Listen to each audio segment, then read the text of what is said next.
नमस्कार दोस्तों सर्दी जुकाम भारत समेत दुनिया भर में सबसे आम संक्रामक रोगों में से एक है। हर साल इस बीमारी के अरबों मामले दर्ज और इलाज किए जाते हैं। ये विभिन्न प्रकार के वायरस के कारण हो सकता है। हालांकि राइनो वायरस इनका सबसे आम प्रकार है। 50% सर्दी जुकाम के मामलों के लिए इस वायरस को जिम्मेदार माना जाता है। चूँकि यह एक संक्रामक बीमारी है और इसीलिए ये आसानी से हवा के माध्यम से फैल सकती है और ये बीमारी किसी संक्रमित व्यक्ति के सीधे संपर्क में आने या दूषित स्थान जहां पर वायरस मौजूद है उसके आसपास जाने से हो सकती है। और सर्दी जुकाम के सबसे आम लक्षणों की बात करें तो बंद या बहती नाक, खांसना या छींकना, हल्का बुखार, सिर दर्द और बदन दर्द, स्वाद और गंध न आना, गले में खराश और थकान। वायरस के संपर्क के करीब 2 से 3 दिनों के अंदर ये लक्षण विकसित हो सकते हैं। हालांकि अक्सर ये स्थिति लगभग 2 सप्ताह तक बनी रह सकती है और बहुत परेशानी का कारण बनती है। घरेलू उपचार और ओवर द काउंटर एलोपैथिक दवाइयाँ आम सर्दी के लिए सबसे आम उपचार के तरीके हैं, जिसके परिणाम स्वरूप अक्सर पूर्ण राहत मिलती है। होम्योपैथिक में भी इस बीमारी के इलाज के लिए बड़ी मात्रा में दवाइयाँ उपलब्ध हैं और ये दवाइयाँ व्यक्ति के लक्षण और बीमारी की प्रवृत्ति के आधार पर दी जाती है। इनमें एकोनाइटम नेपेलस, ब्रायोनिया, बेलाडोना और नक्सवोमिका जैसे उपचार शामिल है। दोस्तों बात की जाए सर्दी जुकाम के लिए उपयोग की जाने वाली होम्योपैथिक दवाओं के बारे में तो सबसे पहली है एकोनाइटम नेपेलस, जिसका सामान्य नाम मॉन्क्सवुड है। और बात की जाए कि ये किन लक्षणों में दी जाती है तो एकोनाइटम नेपेलस को अक्सर एक्यूट वायरल इन्फेक्शन के मामले के लिए दिया जाता है। ये बुखार की तरह होता है, साथ ही साथ कुछ और लक्षणों को दूर करने में मदद करता है, जैसे कि बुखार के कारण शरीर में जलन, सिर दर्द, गले में सूखापन और दर्द, गला बैठना और सूखी खांसी। एकोनाइटम नेपेलस से लाभ पाने वाले व्यक्ति अक्सर खुली हवा में बेहतर महसूस करते हैं और शाम और रात के समय और ठंड के मौसम में उनकी स्थिति बिगड़ जाती है। उसके बाद दोस्तों बात की जाए एलियम सैपा की, तो इसका सामान्य नाम है रेड ऑनियन। बात की जाए कि ये किन लक्षणों में दी जाती है तो नाक से पानी आना, सिरदर्द जो कि ज़्यादातर माथे वाले हिस्से को प्रभावित करता है, गला बैठना, खांसना और छींकना और थकान। शाम को और गर्मी में ये लक्षण बिगड़ जाते हैं, जबकि खुली हवा और ठंडे वातावरण में इन लक्षणों से राहत मिलती है। तीसरी दवा है आर्सेनिकम एल्बम। इसका सामान्य नाम है आर्सेनिक एसिड। बात की जाए किन लक्षणों में उपयोगी है तो सिरदर्द जो कि कोल्ड एप्लीकेशन जैसे कि ठंडे पानी या बर्फ़ की सिकाई से बेहतर हो जाता है। साथ ही साथ सूखा और सूजा हुआ गला, नाक से पानी आना, बंद नाक, रात में खांसी आना और तेज़ बुखार। ठंड और नम मौसम में रोगी की स्थिति खराब हो जाती है, जबकि हीट एप्लीकेशन जैसे कि गर्म पानी की सिकाई से लक्षणों में सुधार होता है। उसके बाद दोस्तों जो दवा है वो है बेलाडोना। इसका सामान्य नाम है डेडली नाइटशेड। बात की जाए किन लक्षणों में दी जाती है तो अचानक बुखार आना, गले में खराश और गला सूख जाना, सिर दर्द, कान में दर्द, सूखी खांसी के साथ बलगम। सभी लक्षण दोपहर में बढ़ते हैं और व्यक्ति सेमी इरेक्ट पोजीशन यानी कि न पूरी तरह से लेटना न बैठना उसमें बेहतर महसूस करता है। उसके बाद दोस्तों बात की जाए ब्रायोनिया एल्बा की। इसका सामान्य नाम है वाइल्ड होप्स। और बात की जाए कि ये किन लक्षणों में दी जाती है तो ब्रायोनिया एल्बा शरीर के किसी भी हिस्से में दर्द के लिए निर्धारित है। इसका असर उन व्यक्तियों में अच्छा होता है जो चिड़चिड़े स्वभाव के और आमतौर पर सांवले रंग के होते हैं। और इनका उपयोग जो है कौन से लक्षणों में किया जाता है तो सूखी और दर्दनाक खांसी, सिर दर्द, सूखे और फटे होंठ, गला और मुंह सूखने के कारण खूब प्यास लगना, बलगम जिसे बाहर निकालना मुश्किल होता है। गर्म मौसम में ये स्थिति और ख़राब हो जाती है। गर्दन और हाथ पैर में अकड़न और साथ ही साथ बुखार। गर्म वातावरण में इन लक्षणों में सुधार होता है, जबकि ठंडे मौसम में और ठंडी चीज़ें खाने पीने से लक्षणों से राहत मिलती है। उसके बाद दोस्तों बात की जाए डल कैमारा की, तो इसका सामान्य नाम है बिटर स्वीट्स। और दोस्तों अक्सर गर्मी के मौसम के अंत में होने वाली स्थितियों के लिए डल कैमारा निर्धारित किया जाता है और ये अत्यधिक मात्रा में बलगम और सूखी नाक के लिए एक प्रभावी उपाय है। और बात की जाए कि इसे किन लक्षणों में ली जा सकती है तो ठंड के मौसम के कारण सिर दर्द, नाक से गाढ़ा और पीला बलगम आना, सूखी और बंद नाक, कान में दर्द, गले में खराश, सफ़ेद बलगम निकलना, सूखी खांसी के साथ अत्यधिक बलगम आना, हथेलियों में पसीना आना, ठंड लगने के साथ बुखार आना। ठंड के मौसम में खासकर रात के दौरान ये लक्षण बिगड़ जाते हैं, जबकि व्यक्ति गर्म वातावरण में अच्छा महसूस करता है। उसके बाद दोस्तों बात की जाए यूफ्रेशिया ऑफिसिनेलिस की इसका सामान्य नाम है आई ब्राइट। और बात की जाए कि ये किन लक्षणों में उपयोग की जा सकती है, तो अत्यधिक सिरदर्द, अधिक खांसी आना, चिपचिपा बलगम आना, दिन के दौरान ज़्यादा खांसी आना, रात को पसीना आने के साथ बुखार आना और ठंड लगना। व्यक्ति अक्सर शाम के समय और गर्म हवाओं के संपर्क में आने के बाद लक्षणों के बिगड़ने की शिकायत करता है, लेकिन कैफीन का सेवन बलगम के जमाव को कम करता है। उसके बाद दोस्तों बात की जाए फेरम फास्फोरिकम की, तो इसका सामान्य नाम है फॉस्फेट ऑफ आयरन। और फेरम फास्फोरिकम ब्रोंकाइटिस सहित छाती से जुड़ी स्थितियों के लिए निर्धारित है। इसके अलावा ये कुछ और लक्षणों में भी असर करती है, जैसे कि हल्के से लेकर तेज सिरदर्द, आंखों में जलन, कान में दर्द, उल्टी में खून और भोजन के टुकड़े दिखाई देना, दूध और मांस पसंद न करना, सांस लेने में कठिनाई, सूखी खांसी जिसमें गला छिलता है, व्यक्ति को दोपहर में लगभग 1 बजे बुखार महसूस होता है, रात में पसीना आना। दोस्तों रात और शाम की शुरुआत के दौरान लक्षण बिगड़ जाते हैं, हालांकि कोल्ड एप्लीकेशन जैसे कि ठंडी चीज़ से सिकाई अस्थायी राहत दे सकती है। उसके बाद दोस्तों बात की जाए जेल्सेमियम सेम्परविरेंस की, तो इसका सामान्य नाम है येलो जैस्मीन।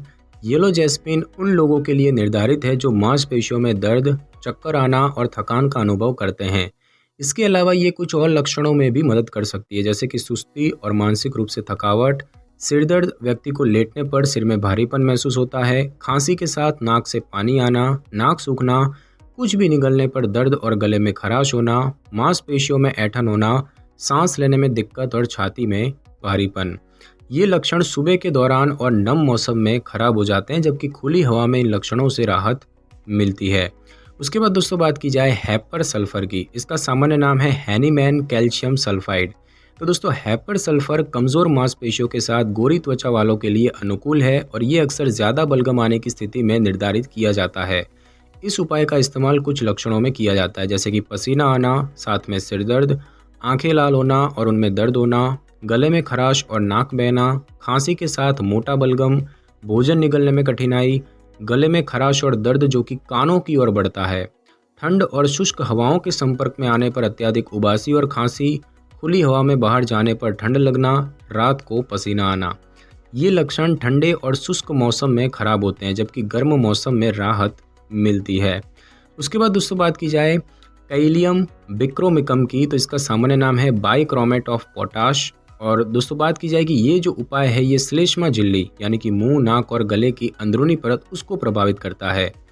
कैलियम बिक्रोमिकम के जरिए कुछ लक्षणों से छुटकारा मिल सकता है, जैसे कि सिरदर्द, विशेष रूप से आंखों के ऊपर माथे वाले हिस्से में, बाएं कान में तेज दर्द, नाक से पानी निकलना, बंद नाक, नाक से गाढ़ा पीला हरा बलगम निकलना, गले में खराश, शाम के समय सांस लेने में कठिनाई और कर्कश आवाज़।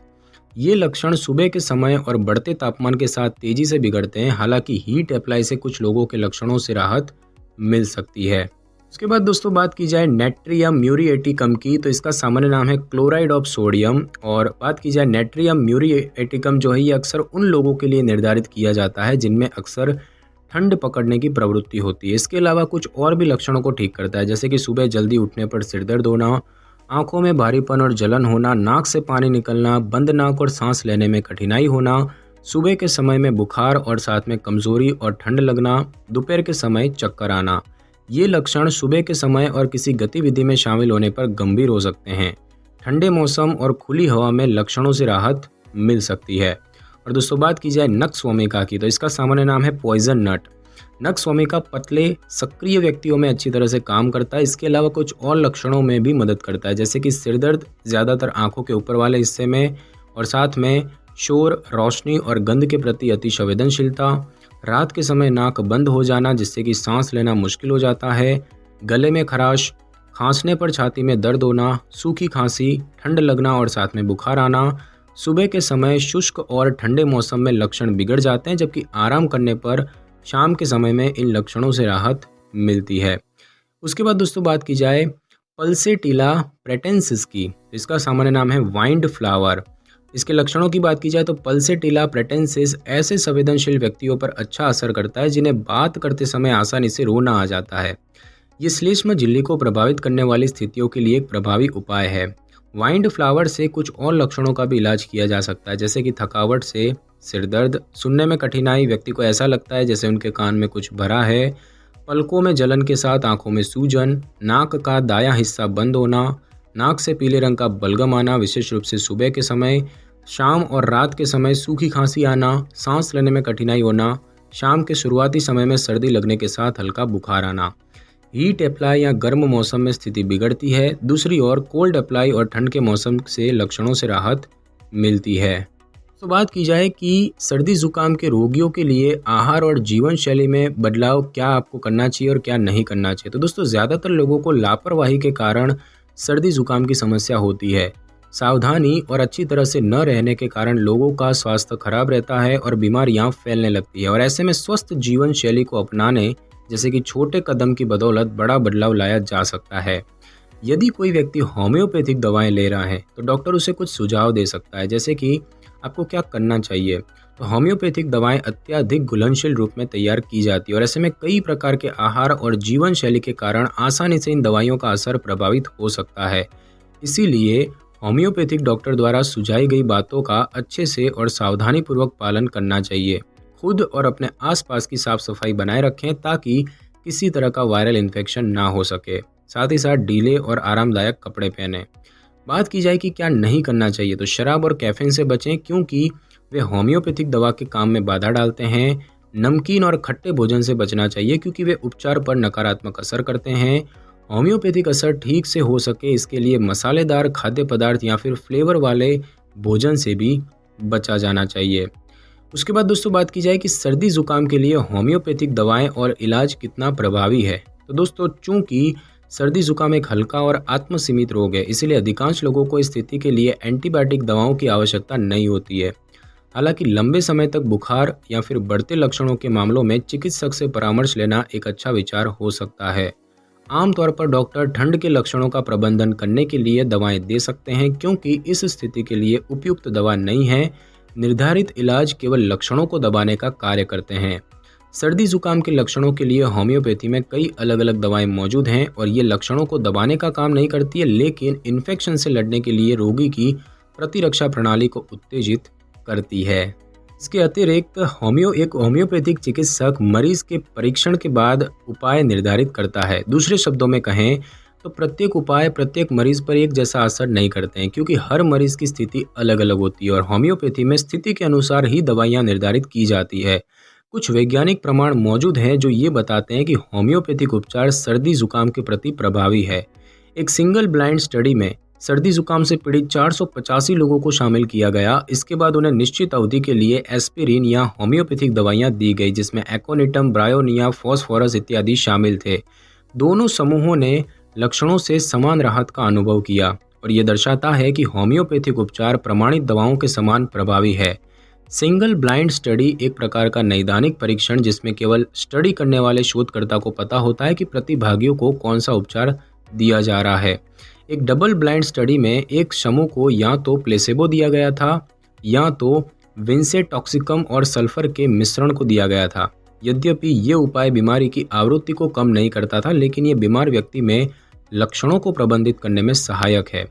डबल ब्लाइंड स्टडी में न तो प्रतिभागियों और न ही प्रयोगकर्ताओं को पता है कि मरीज कौन सा उपचार प्राप्त कर रहा है और इस प्रक्रिया का उपयोग अनुसंधान परिणामों में पूर्वाग्रह को रोकने के लिए किया जाता है।